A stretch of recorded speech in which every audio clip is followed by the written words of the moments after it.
Being a pastor when everyone is suffering or when multiple people are suffering is a very difficult position to be in. We can't sugarcoat that and can't say everything's going to be all right and just give some sunshine message and then it changes the world because this produces the idea that there's something magical or Tinkerbell-ish about the gospel. We can't just sprinkle some stuff and then everything's better now when we really, really want to do that. And when people are suffering in our congregations, as a pastor, I'd admonish you to think about a couple things. Number one, most individuals are not looking for you to solve the current suffering that they're in. They want to know that even in the midst of their suffering, they'll be seen. They'll be seen for who they are and what they're going through, and that you, as a pastor, will guide them to their help, healing, and hope. I'm reminded of the scripture in Mark where he talks about this woman with the issue of blood. She went to physicians for 12 plus years and she paid all the money that she had. And then guess what? She got worse. Now, I want you to think about this particular individual being in your congregation. What would you do? What would you say? How would you interact with her week in and week out as she would come, sit in your chairs or your pews or whatever style of church you're in, and they would sit there and she would see you and you would see her? What would happen? Many of the town people during that time would see her and she would be saying, unclean, unclean, because she had a bell on her. Everyone knew what she was going through. And this one morning, she wakes up and she thinks, I hear about this Messiah, Jesus, coming through my town. And if I could just touch his jacket, I think I'll be okay.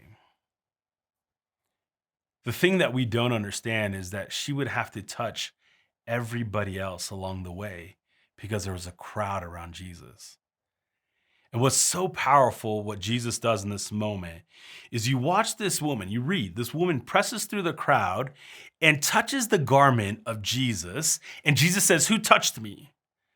Now, his disciples, in their full sarcasm, were like, everybody's touching you.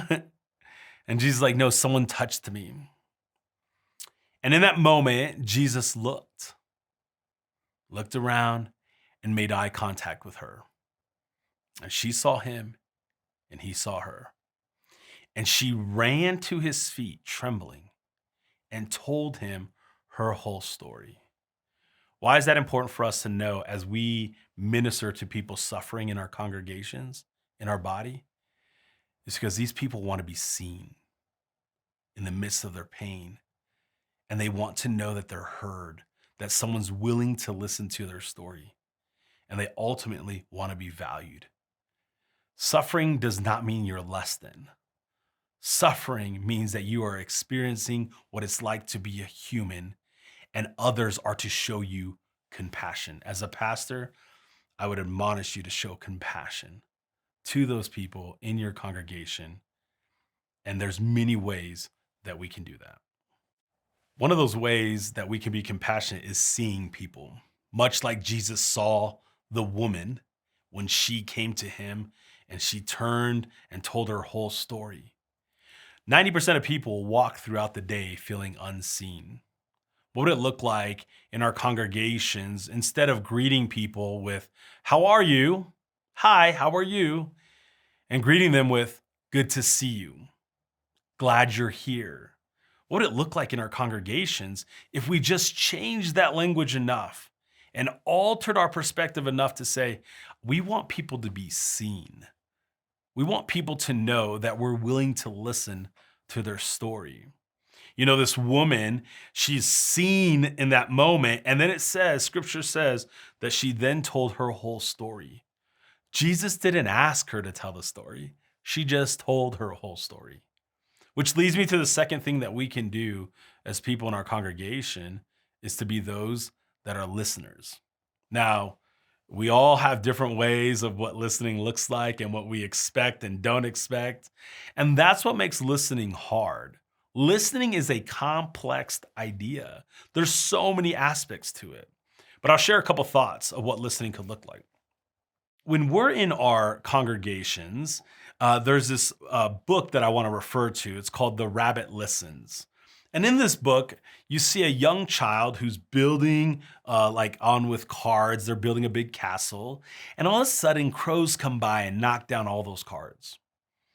And in this little story, as elementary as it is, you see animals then come up to this young little boy. And one of those animals is a bear, and they start hugging it out.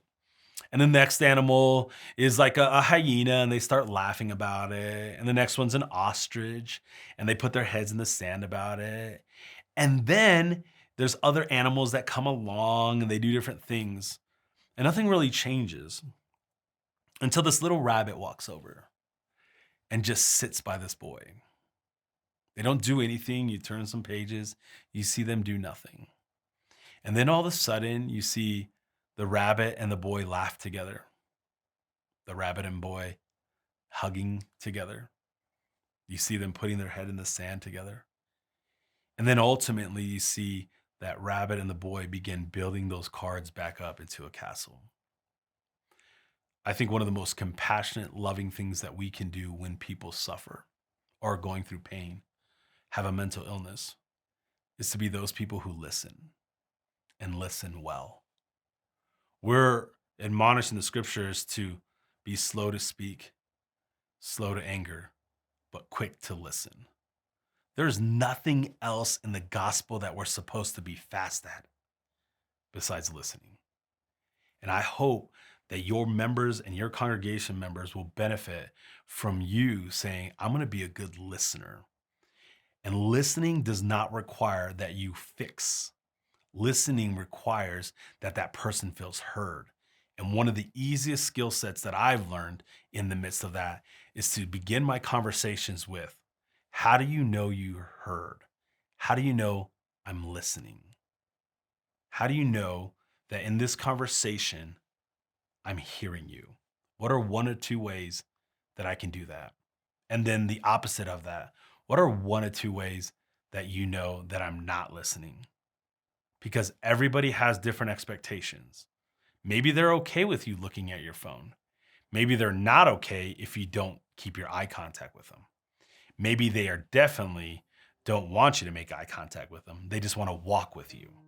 These are helpful little skills that'll actually help people feel heard, people feel seen, and people feel valued.